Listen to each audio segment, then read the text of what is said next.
Hello, my dear students. I had already given you the gist of the poem My Mother at 66 by Kamla Das. Before we go in for the paraphrasing of the lines, again I would like to highlight the two main themes of this poem. One is about the human relationships, that is about a mother and the daughter, and the second one is that aging is a natural process, it's a natural phenomena. Driving from my parents' home to Cochin last Friday morning. Now, who was driving? It was the poetess who was driving. Where was she driving from? She was driving from her parents' place. Probably through these lines, we come to know that the poetess had come to her parents' place on weekends. Now the weekend is over and she has to resume her job, so she has to move back to her workplace. And now for going to that particular workplace, she has to board a plane from Cochin. So driving from my parents' home to Cochin last Friday morning, I saw my mother beside me. Now who was going along, who was accompanying the poetess to the airport was her mother. Now let us see what had happened to the mother. I saw my mother beside me doze. What was the mother doing? The mother was dozing. Now, what do you mean by dozing? The mother was sleeping lightly. She was dozing open-mouthed. Open-mouthed means with her mouth wide open, she was dozing. My dear students, here you need to understand that what is the age of the mother? The mother is 66 years old. That means she has become an old woman. And at this stage, when you sleep, you're bound to keep your mouth open in order to grasp for breath. Doze, open-mouthed, her face ashen. Now when she had looked up at her mother, now at that point of time, the poetess saw her mother's face, all colorless, all pale, like that of a corpse. Here the poetess has used the poetic device simile to compare the face of the mother with that of a corpse. Corpse, the dead body. Just like a dead body is lifeless, on the face of the dead body is peacefulness, calmness, serenity. Such was the case with the mother. Ashen like that of a corpse and realized with pain. Now looking up at her mother and realizing or comparing her to a dead body brought pain into her heart, and she really felt quite a lot of pain, and she acknowledged that fact that her mother has grown very old. She was as old as she looked. In other words, she did not look older than her age, but she reflected her age.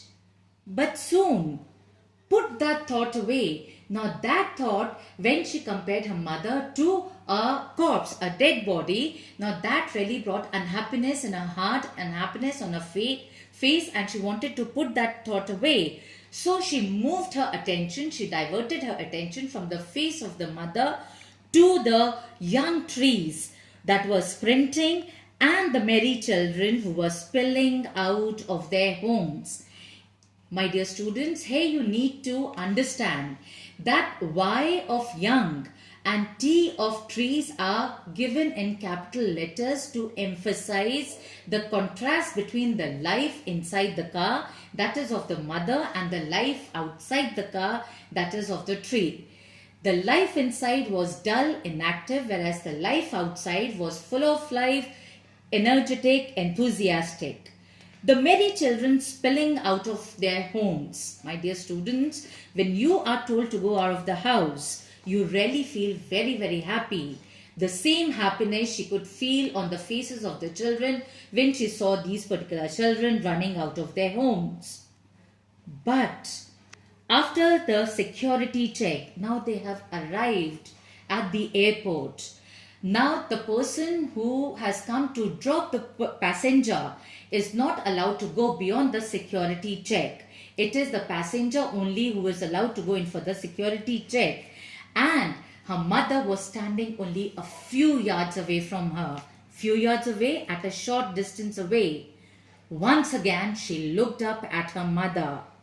I looked again at her. Worn, pale. Worn. What's the meaning of worn? Dull, colorless, pale. And what's the meaning of pale? Pale itself refers to weak, tired, dull. And now she compares her mother's face to that of a late winter's moon. Just like in winter, when it is cloudy, the moon hides behind the clouds, it loses its shine, it loses its luster. Similarly, the mother also had lost her charm, she had lost her shine, she had lost her luster, and felt that old familiar ache. There would have been a time in the past when that is the poetess, would have been at the brink of almost losing her mother. Now she remembers that known pain, and now she could really relate that particular pain to the present pain that she is facing of losing the mother. Why? Because the mother has become aged. But all I said was, "See you, Amma." But then the poetess quickly gives away that particular pain on her face, and a smile covers that particular pain. Why? Because she doesn't want her mother to understand that her daughter, was in pain. All I did was smile and smile and smile. Smile was a farce that she had worn in order to cover up her unhappiness. The poetess very beautifully has used the repetition poetic device in the way of smile, smile and smile in order to emphasize that she did not show her pain to the mother. Thank you, my dear students, for listening to me patiently.